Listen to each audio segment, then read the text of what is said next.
Hi, my name is Jeff Grassberger, and today I'll be presenting as part of the WEC Sim technical training course for users and developers. And this presentation is based on WEC Sim v5.0. Today I'll be talking about the wave implementation within WEC Sim, including the wave class and Simulink library blocks. The wave class has already been introduced in the code structure webinar, but here I'll go more in depth on the format and the functions.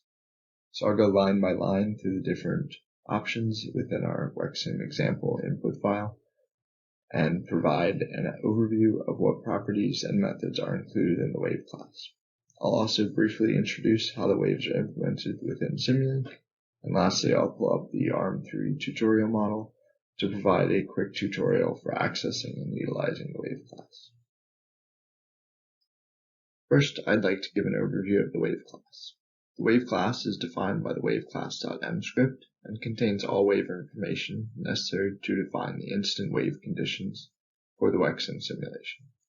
So what this means is that the wave class is used to set up the waves and the wave type and conditions, but it's important to note that the wave class does not handle the calculation of the excitation, radiation, and other forces that may be caused by the waves, as these are handled by the body class, which will be covered in a separate webinar. So now you can see our example input file with many different wave types. By default, a regular wave is used with a height of 2.5 meters and a period of 8 seconds.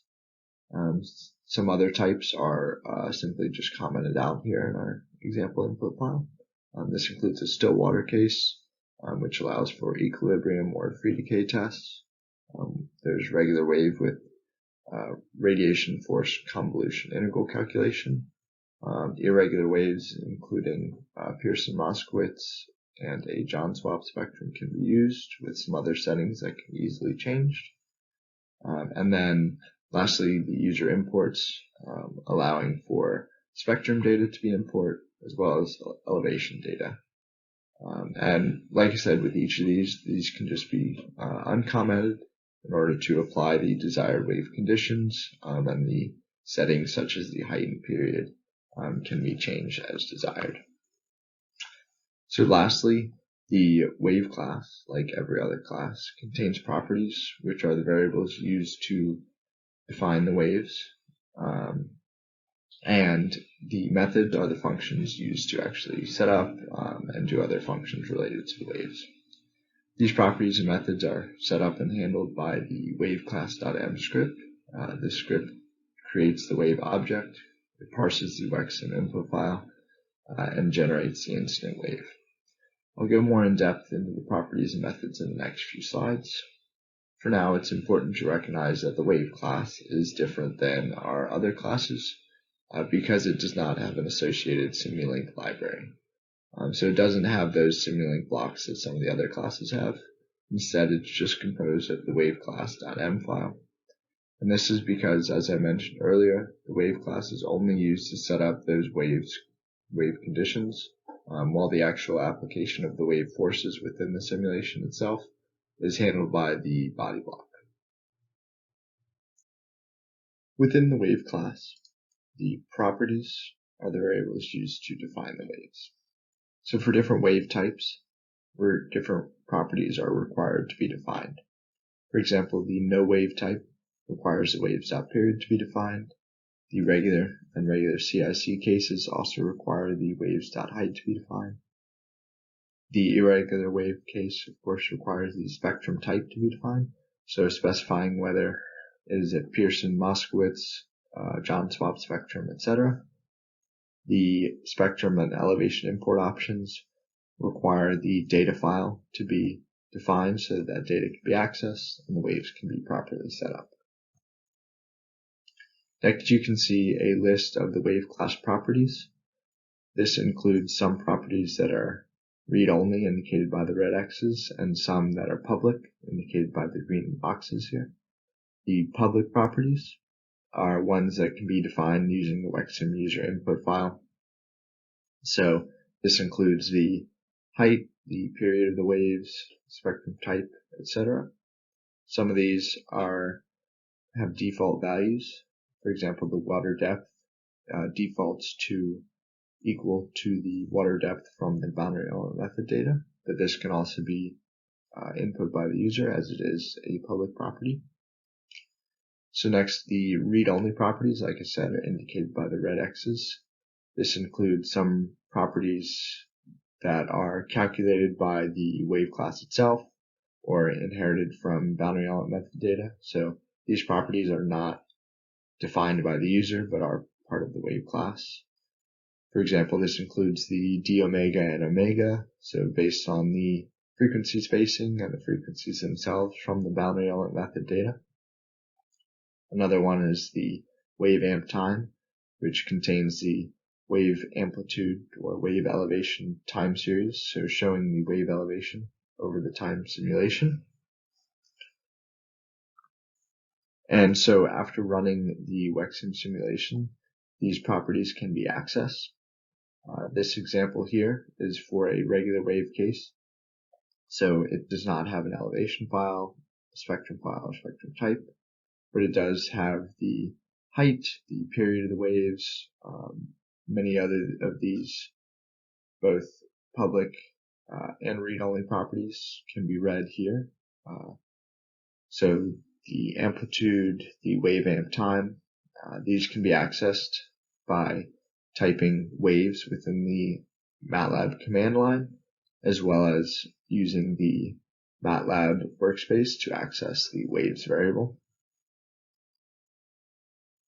And so this gives an overview of the wave class properties, how to access them, and I'll be actually providing a demonstration at the end of this presentation, which will go more into these properties and accessing them. Methods of any class are functions that are carried out by the class itself. Some of these methods are always executed, and some are executed only based on certain inputs or certain wave types. The methods in the green boxes are public and can be called by users directly. These are also shown over here. For example, the wave class function actually initializes the wave class. Then the setup function is used to set up the different wave types. The list info function allows you to access information about the waves. There's also plot elevation and plot spectrum used for post-processing. Like I said, these are all public methods that can be called by the users directly. Then the little blue shields over here indicate the protected methods. So these are not able to be called by the user directly, but these are used by some of the other functions, such as the setup. For example, the setup uses the wave elv irreg, wave elv no wave, and wave elv reg, all or each based on the wave types in order to set up the wave elevation time series based on those wave types. Next, I wanted to discuss how the waves are implemented within the simulation itself. The wave class defines and sets up the inputs as I've outlined in the previous few slides, but the actual implementation of the waves forces occurs within the body class. I don't want to get into too much detail here on the calculation of forces, as that will be covered in those body class slides, but I did want to highlight where and how the waves are applied in the simulation. So here you can see inside of the RM3 float block and within the hydrodynamic body block, the waves are implemented through the wave diffraction and excitation force, the wave radiation force, and the hydrostatic restoring force blocks. Again, these are defined by the body class, but it does provide context here on the wave implementation. So next you can see one specific variant subsystem. This is the wave radiation force calculation. There are three ways in which this calculation is done within WEC Sim. First is the constant coefficient, which is used for our no wave and regular wave cases. The convolution integral case or calculation is done for the no wave CIC, the regular CIC, irregular, spectrum import, and elevation import options. The state space calculation is completed when sim.state space is set equal to 1, and this is actually done instead of the convolution interval calculation. So when state space is set equal to 1, this overrides the CIC calculation. And so what happens when each of these methods are used is it within our WEC Sim initialization. So the initialize WECSim.m script, it sets the variant control variables according to the desired calculation method, and these control the Simulink variant subsystems within this radiation damping force block.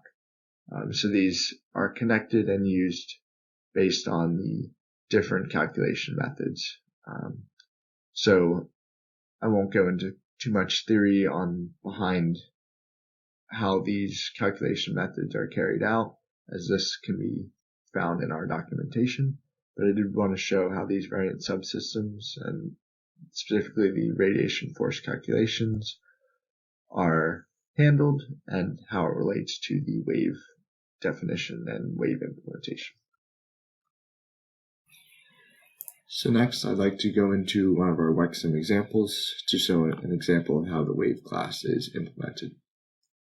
So within the WEC Sim folder, we can go to the examples folder, to ARM3 to show the ARM3 example, and to the WEC Sim input file. So within this, we have the wave information defined here. By default, a regular wave is selected, but we have all these other options for no wave, regular CIC, irregular cases with different spectrums, and then the spectrum and elevation import options. So for this example, I'll actually show an example. The regular wave can be easily commented out and be, for example, I'll do the John swap spectrum. This can be easily uncommented. And now when WEC Sim runs, it will use these inputs to define the John swap spectrum. So before I run WEC Sim though, I will open the wave class. So if I just type open wave class, this will show the WEC Sim wave class first with all the public properties. So this includes the height, period, spectrum type. Some of these have some default values, but ultimately these are the input to the wave class. So these are defined in the WEC Sim input file. Then we have the private properties, including amplitude, power, and these are defined by the wave class itself. So they're not inputs, but they can be accessed as part of the waves variable. Next, we have our methods. So first method is the actually wave class function. So this initializes the wave class and creates this obj variable, which is used as the waves object. Then we have this switch, which basically activates different cases based on the wave type. So when you use a regular wave, this selects the case for the regular wave, and basically within the wave class, different functions will be carried out in order to set up that specific wave type. Then we have the check inputs function, which spits out any errors based on bad inputs or incorrect inputs. The setup function sets up the wave class itself.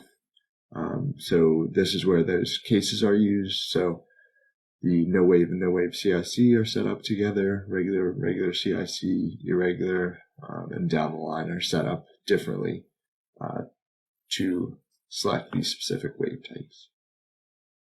The list info allows you to see information about the wave, calculate elevation. Then we have some plotting functions that can be used in post-processing. I'll show an example of those later. Then we have our protected methods. So these are the ones that are just used by the wave class, and they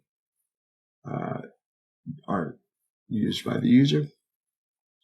This includes, for example, wave elev_reg, which calculates the regular wave elevation time history, used by the setup function, and some other functions shown here.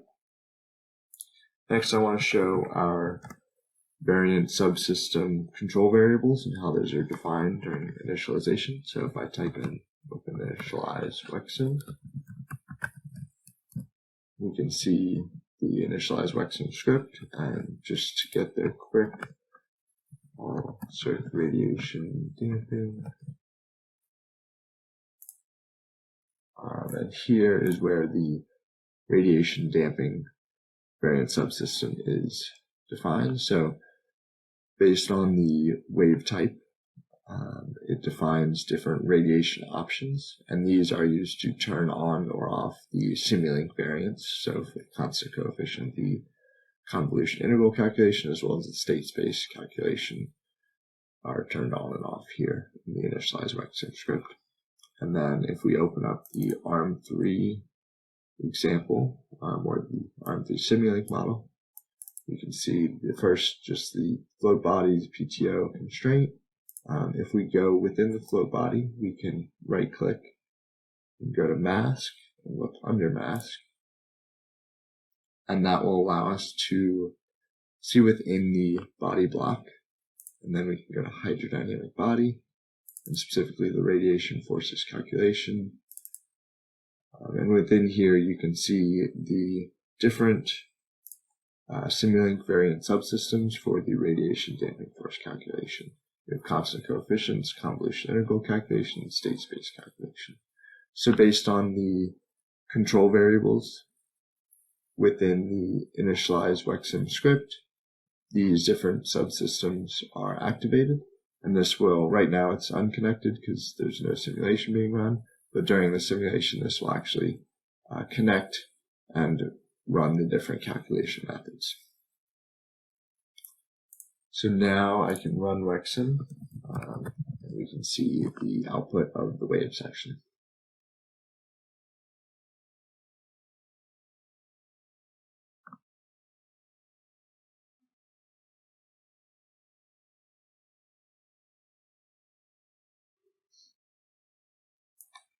So now that WEC Sim is finished running, we could, for example, type waves.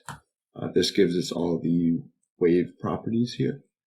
So the height, the period, those were defined in the input file, as well as some private properties, such as the amplitude, power, and these are all found as well within the WEC Sim or the MATLAB workspace. So we can go to waves here, open up that waves variable, and again we see all these different properties, but we can go inside, for example, the wave amp time, and see that elevation time history.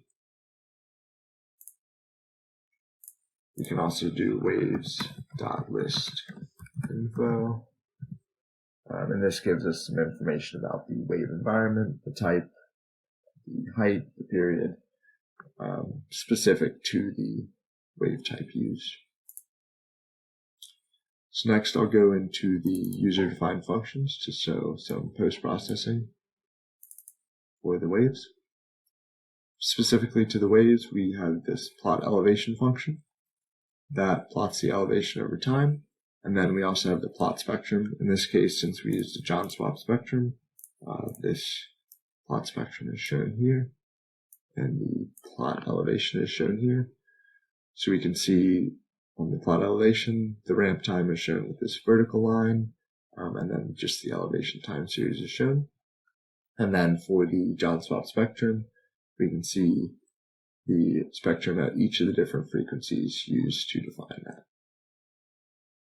And I think this will wrap up the demonstration using the ARM3 example.